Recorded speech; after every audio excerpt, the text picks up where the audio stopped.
the issue of purchasing, the issue of getting purchasing contracts, the issue of purchasing goods, and is not a role of a minister. The moment you start praying in that area, you start praying in the danger zone. Andrew, I know you want to move to another question, but still on the investigative wings, I think it's very important to ask. I mean, the president comes out very clear that they would love to change a few systems around these institutions, such as, appointing independent bodies, for example, like the Electoral Commission of Zambia and all of that.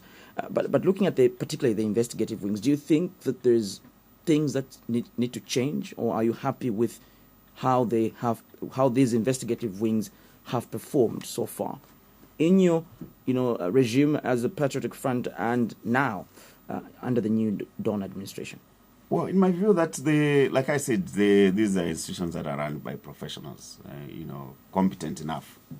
But there's room for improvement. And all you can continue to do is to build capacity in these institutions. Continue to capacitate them, equip them, and make sure that you create an environment for them to do professional work. And that's why you saw there was a decision to have the Public Prosecution Authority to stand alone. You understand? So that they could be, this transparency, and make sure that when the matter is taken to them, as they take it to court, it's well consolidated. If it's a docket, they know that it's well structured to go and secure a conviction of suspects. Before we can come to your assessment of how the new Dawn administration has fared thus far, 44 days into power, my last question on corruption is, if the law enforcement agencies did a thorough investigations on new former cabinet ministers, do you think he would come out as clean as Dr. Kaunda's handkerchief? Well, I don't want to use that term as handkerchief. I would tell you that I will speak for myself, that I served following the statutes.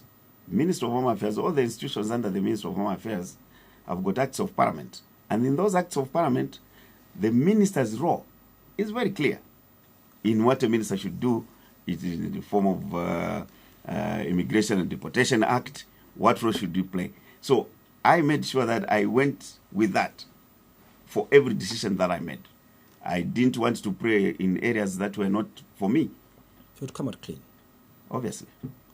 You asked a very important question. Moving on with the conversation in Parliament, you asked the Vice President why there were seemingly so many inconsistencies with what the President says and what, the members of Cabinet equally say. Do you, by any chance, see any of these inconsistencies, and what would they be? How do you look at the performance so far, 44 days into office?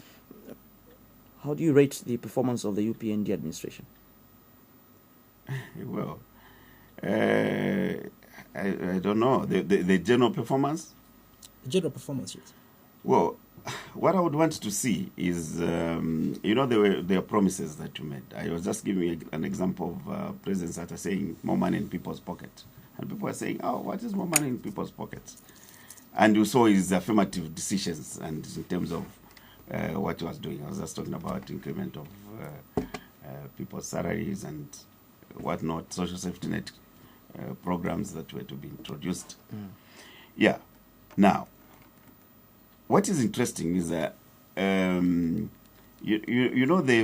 king figure in campaigns, political party, is the man on top of at the top of the party, and so every promises that are made must be backed by policies to implement them.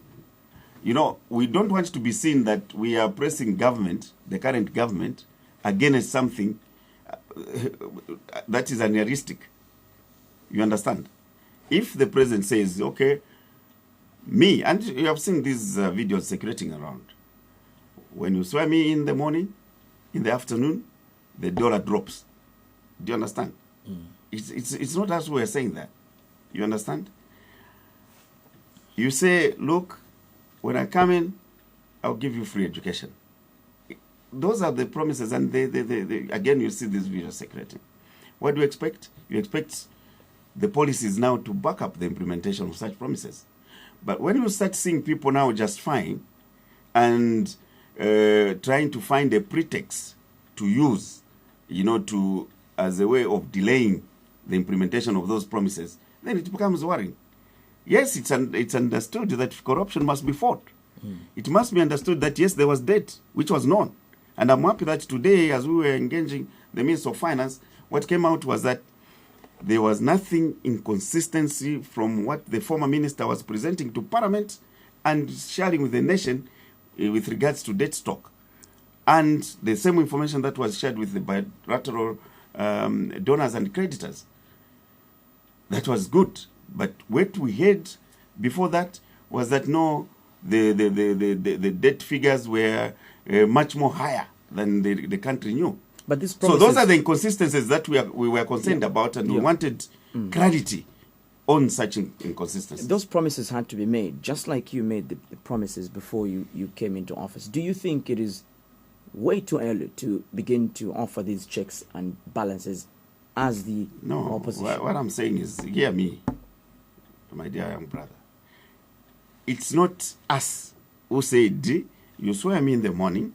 Do you think they are realistic? No, Maybe I'm the just question saying, should be do you think that these are realistic promises? Let's talk about free education, No. for example. What is expected is now for those that were making promises to say, look, yes, I did say this, but because of this and that, that couldn't happen.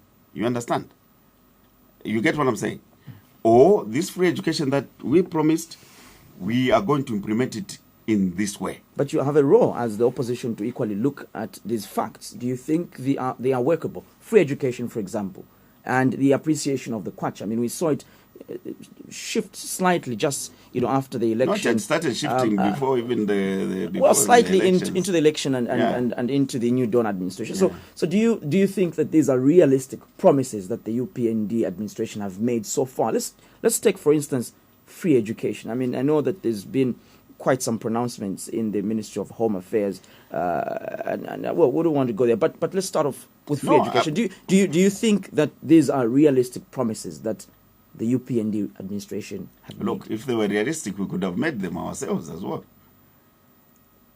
If they were realistic in the manner they were being made, we could have also made them that ourselves.